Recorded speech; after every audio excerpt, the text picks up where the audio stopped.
அரவிந்தும் அனன்யாவும். ஒரு காலத்தில் தமிழ்நாட்டில் ஒரு அழகிய கிராமத்தில் அரவிந்த் என்ற சிறுவனும் அவனது தங்கை அனன்யாவும் வசித்து வந்தனர். இவர்கள் இருவரும் எப்போதும் சாகசங்களை தேடி அலைவது வழக்கம். அவர்களது கிராமத்திற்கு அருகில் ஒரு பெரிய அடர்ந்த காடு இருந்தது. அந்த காடு மந்திர காடு என்று அழைக்கப்பட்டது. ஏனெனில் அதில் மாயமான விஷயங்கள் நடப்பது பெரியவர்கள் கூறுகிறார்கள். ஒரு வெயில் நிறைந்த மாலை பொழுதில் அரவிந்தும் அனன்யாவும் காட்டிற்கு அருகிலுள்ள ஒரு பாறையில் அமர்ந்து விளையாடு கொண்டிருந்தனர். திடீரென காட்டில் உள்ளிருந்து ஒரு பிரகாசமான மின்னல் ஒளி தோன்றி மறைந்தது. அனன்யாவின் கண்கள் ஆர்வத்தில் மின்னின. அண்ணா, அது என்னவாக இருக்கும்? ஒரு மந்திர விளக்கா, இல்லை வேறு ஏதாவது மர்மமா என்று கேட்டார். அரவிந்த் சிரித்து கொண்டு, நாம் போய் பார்க்கலாமா? ஆனால் பயப்படக்கூடாது, சரியா என்று கேட்டான். அனன்யாவும் தலையசைத்து நிச்சயமாக என்று உற்சாகமாக கூறினாள். இருவரும் தங்கள் சிறு முதுகுப்பையை எடுத்துக்கொண்டு காட்டிற்குள் நுழைந்தனர். காட்டிற்குள் நுழைந்தவுடன் மரங்கள் ஒருவருக்கொருவர் பேசுவது போல மெல்லிய ஒலிகளை எழுப்பின. பறவைகள் வித்தியாசமான மெட்டுக்களில் பாடின. காற்று மென்மையாக அவர்களை வருடியது. ஆனால் அதில் ஒரு மர்மமான உணர்வு இருந்தது.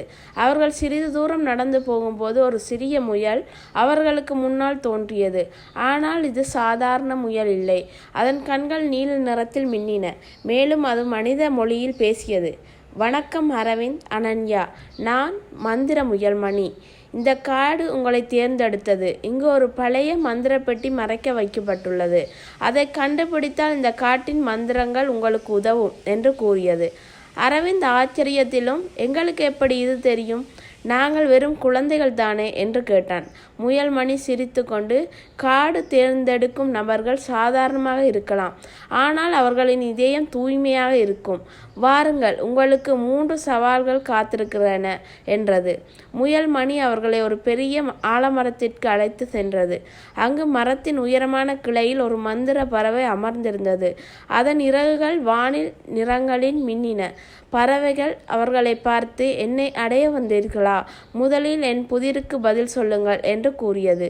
புதிர் இதுதான். நான் பறக்கிறேன், ஆனால் எனக்கு இறகுகள் இல்லை. நான் பாடுகிறேன், ஆனால் எனக்கு குரல்கள் இல்லை. நான் யார்? அரவிந்தும் அனன்யாவும் ஒருவரை ஒருவர் பார்த்து யோசித்தனர்.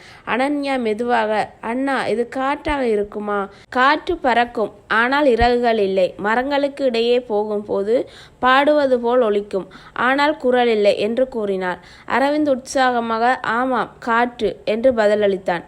பறவை மகிழ்ந்தது. சரியான பதில் என்று கூறி ஒரு மின்னும் முத்து ஒன்றை அவர்களுக்கு அளித்தது. இது உங்களுக்கு அடுத்த சவாலுக்கு உதவும் என்று கூறியது. 2வது சவால், முதலைகளின் ஆறு. முயல் மணி அவர்களை பெரிய ஆற்றங்கரைக்கு அழைத்து சென்றது. ஆனால் அந்த ஆற்றில் பெரிய முதலைகள் நீந்தி கொண்டிருந்தன. இந்த ஆற்றை கடந்தால் மட்டுமே அடுத்த சவாலை எதிர்கொள்ள முடியும் என்று முயல் கூறியது. அரவிந்த் பயந்து, இவை முதலைகள், எப்படி கடப்பது என்று கேட்டான். முயல் மணி சிரித்து, முதலைகளுக்கு ஒரு பாடல் பாடுங்கள், உங்கள் இதயத்தின் இனிமையால் அவை மயங்கிவிடும் என்று கூறியது. அனன்யா தனது இனிமையான குரலில் ஒரு பழைய தமிழ் பாடலை பாடினாள்.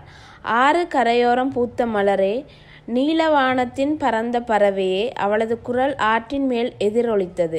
முதலைகள் மெதுவாக அமைதியாகி ஆற்றின் ஒரு பக்கம் ஒதுங்கின.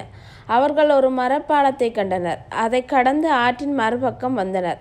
அங்கு ஒரு மின்னும் மலர் மரத்தடியில் கிடந்தது. இதை எடுத்துக்கொள்ளுங்கள், இது உங்களுக்கு அடுத்த சவாலுக்கு தேவைப்படும் என்று முயல் மணி கூறியது. 3வது சவால், இருட்டு குகையின் மந்திரக்கல்கள். இறுதியாக முயல் மணி அவர்களை ஒரு இருட்டு குகைக்கு அழைத்துச் சென்றது. குகையின் உள்ளே ஒரு மந்திர கல் மின்னிக் கொண்டிருந்தது. ஆனால் அதை எடுக்க ஒரு மந்திர வார்த்தையை சொல்ல வேண்டும். இந்த வார்த்தை உங்கள் இதயத்தில் இருக்கிறது என்று முயல் மணி கூறியது. அரவிந்தும் அனன்யாவும் கண்களை மூடி யோசித்தனர். ஆனால் அவர்கள் இதுவரை கற்ற பாடங்களை நினைவு கூர்ந்து புத்திசாலித்தனமாகவும் இனிமை மற்றும் நம்பிக்கை. அனன்யா மெதுவாக, நன்றி என்று கூறினார். திடீரென குகை முழுவதும் ஒளிர்ந்தது. மந்திரக்கல் அவர்கள் கைகளில் தோன்றியது. முயல் மணி மகிழ்ச்சியுடன், நீங்கள் சரியாக வார்த்தைகளை சொன்னீர்கள். நன்றியுள்ள இதயம் எப்போதும் மந்திரத்தை திறக்கும் என்று கூறியது. 3 பொருட்களையும் முத்து, மலர், மந்திரக்கல் சேகரித்த பிறகு முயல் மணி அவர்களை ஒரு பழைய மரத்தின் அடியில் உள்ள மந்திர பெட்டிக்கு அழைத்து சென்றது. பெட்டியை திறந்தவுடன் ஒரு பிரகாசமான ஒளி வெளிப்பட்டது. உங்கள் இருந்து ஒரு குரல் எழுந்தது. நீங்கள் 3 சவால்களை வென்று இந்த காட்டின் நம்பிக்கையை பெற்றுக்கொண்டீர்கள். இனி இந்த காடு உங்களுக்கு நண்பர்களாக இருக்கும். பெட்டியில் இருந்து ஒரு சிறிய மந்திர மோதிரம் வெளிப்பட்டது. இந்த மோதிரம் உங்களுக்கு சிறிய மந்திரங்களை செய்ய உதவும். ஆனால் இதை எப்போதும் நல்ல காரியங்களுக்கு மட்டும் பயன்படுத்துங்கள் என்று முயல்மணி அறிவுறுத்தியது. அனன்யாவும் அரவிந்தும் மகிழ்ச்சியுடன் கிராமத்திற்கு திரும்பினர். அவர்கள் மோதிரத்தை பயன்படுத்தி கிராமத்தில் உள்ளவர்களுக்கு உதவினர். பயிர்கள் மழை வரவழைப்பது, நோயாளிகளுக்கு ஆறுதல் அளிப்பது போன்றவை.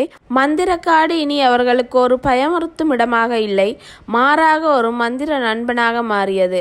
அவர்கள் கற்றுக்கொண்ட மிகப்பெரிய பாடம் என்னவென்றால், தைரியம், புத்திசாலித்தனம் மற்றும் நல்ல இதயம் இருந்தால் எந்த சவாலையும் வெல்ல முடியும்.